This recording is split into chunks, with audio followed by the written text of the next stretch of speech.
हाथ पे मैं बोला भाई मेरा पास है, देखिए भैया हाथ बताओ, मेरे हाथ तो हाथ नहीं लगाना। तो हमारे इनको गाड़ी छीनना नहीं, हम कुछ नहीं करना, इनके हाथ को हाथ लगाए तो इनको कोरोना हो जाएगा। हाँ, ये गाड़ियों के पैसे लूट के खा रहे हैं तो इनके ख़ानदान वालों को कोरोना नहीं होगा, इनकी नस्लें हराम में जाएंगी, मरेंगी इंशाअल्लाह। और फिर हमारे पास जुल्म के ऊपर आवाज़ उठाने को तैयार नहीं। अब सोच ये होता है कि हमारे पास हमारी कोई बात कोई पहुंचाने वाला नहीं है और हुकूमत को कोई जोड़ने वाला नहीं है। और सीपी साहब तो हमारे सिर्फ बहुत मीठे मीठे तकरीरा कर देते, उन्हें समझते मैं तकरीरा कर दिया, मेरा काम बर्खास्त। जो कुछ मेरे साथ अफजलगंज के पुलिस अहदेदारों ने बदतमीज़ी की, उसके फ़ोटोज़ देखकर आप हजरात ने कुछ सवालात मुझसे जो करना चाहते हैं ज़रूर कर सकते हैं मैं, लेकिन पहले मैं उसकी वजाहत कर दूं। दो को कुछ 2-4 मिनट कम ही थे कि मैं नए पुल पे पहुंच गया। नए पुल पे 2 रास्ते बनाए गए हैं, 2 रास्तों पर 2 साहिबीन ठहरे हैं। एक रास्ते पर तो जो उनको समझ में आते हैं उनको छोड़ा जाता है, और जो दूसरे रास्ते पर है वो सीधा जाके उस्मानिया दवाखाने के पास जो उनका ऑफिसर ठहरता है वहाँ जाकर उस गाड़ी को रुकाया जाता है। जब मेरे सामने से 2 गाड़ियाँ गुजर गई तो मैंने कहा कि देखो भाई 3 मिनट काफ़ी है, 3 मिनट में मैं घर पहुँच जाऊँगा, मेरा घर पंजेशा में है। तो कहा नहीं आप इधर से जाएंगे। मैंने कहा कि मुझे सब गाड़ियाँ जिधर से जा रही हैं मुझे भी उसी रास्ते से जाने दीजिए। मगर मौजूदा हालात में मैंने देखा कि पुलिस वालों के अंदर भी एक शर छुपा हुआ नज़र आया, और वो शर मेरे जितने वहाँ देर ठहरने पर इंस्पेक्टर या वो जो मौजूद था उसने जो अमल किया है उससे मुझे मालूम हो रहा था कि वो एक ही मज़हब के लोगों पे निशाना बना रहा है।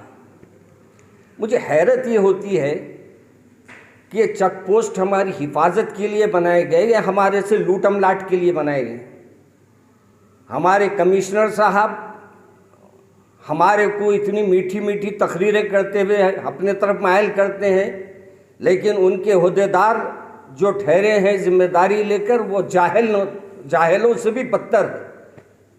और मैं जब उनसे मुलाकात करने के लिए करीब गया और जाकर मैं अपना तारुफ पेश करने की कोशिश कर रहा था तो उन्होंने मेरे तारुफ को भी सुनने से मना कर दिया। मैंने कहा मेरे पास भी है, मगर वो कहा नहीं आप ठहरिए, कोई बात आपसे करनी नहीं है। तो इस किस्म के जाहिल लोगों को अगर आप ठहरा करेंगे और फिर दौरा करके आप लोगों को ये समझाएंगे कि आप इत्मीनान से है, तो ऐसे जाहिलों पे भरोसा करके हम इत्मीनान से कैसे रह सकते हैं। आज ही मेरे सामने कई रिपोर्ट मैं खुद देखा हुआ, उमर रसीदा ज़ईफ़ साहब अपनी बच्ची की मिजाज पुरसी के लिए ओल्ड सिटी आए थे। वो बेचारे नामपल्ली में रहते हैं, उनकी गाड़ी को पकड़ लिया गया और उनको कह रहे हैं कि आप पैदल जाइए।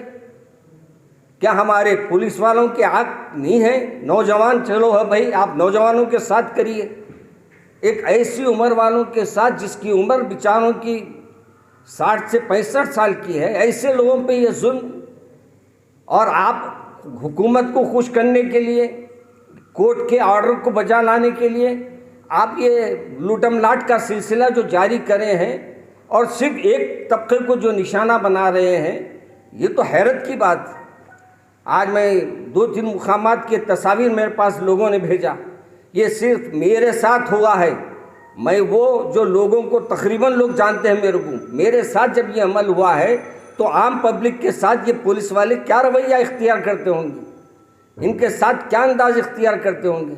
और फिर यहाँ का ACP हमारे क्या है उनका नाम याद नहीं आ रहा, कोई आनंद साहब है शायद ना, आनंद फ़ोन किए उनको, उनके ACP को फ़ोन किए, उसके बावजूद मेरे से ये कह रहा है कि इन्होंने मेरे साथ बदतमीज़ी की। मैं बदतमीज़ी करूँगा क्यों?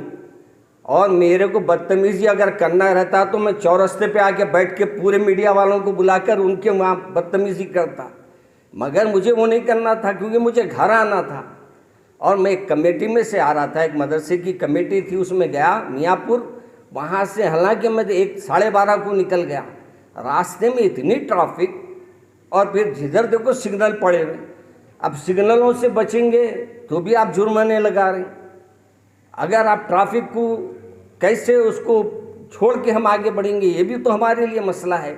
इसलिए मैं हमारे होम मिनिस्टर साहब से तो नहीं कहता, मैं क्या मैं होम मिनिस्टर साहब से कहूँ कि उन्होंने क्या होम है ही ना, मिनिस्टर है उन्होंने।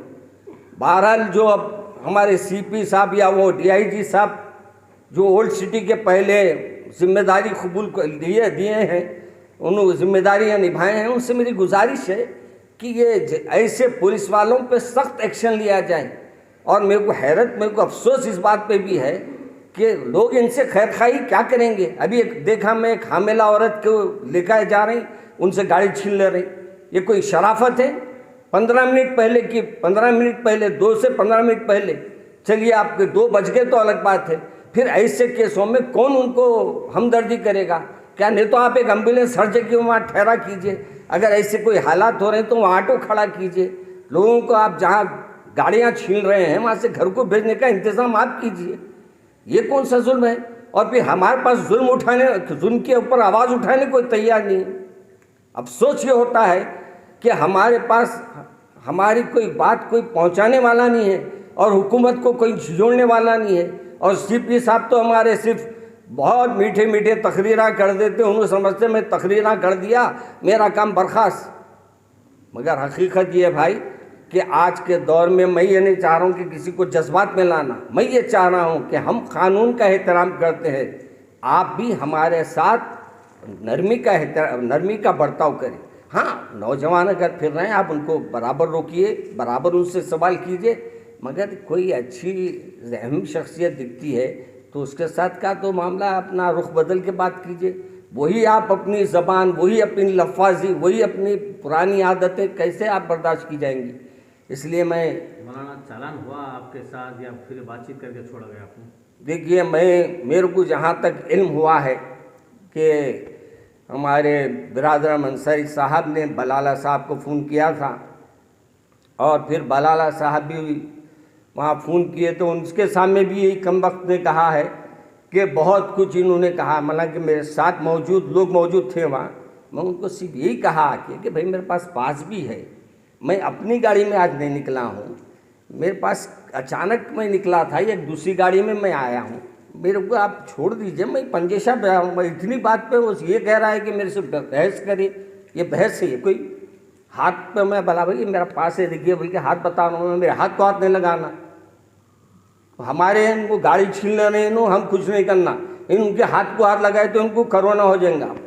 हाँ, ये गाड़ियों के पैसे लूट के खा रहे हैं तो इनके ख़ानदान वालों को कोरोना नहीं होगा, इनकी नस्लें हराम में जाएंगी, मरेंगी इंशाअल्लाह। मौलाना, आपने कहा कि एक तख्ते को देखकर पुलिस पकड़ा जा रहा, तो इसका क्या मतलब, क्या ऐसा हो सकता है? मैं ऐसा महसूस किया हूँ आज, ये मेरे सामने हुआ है।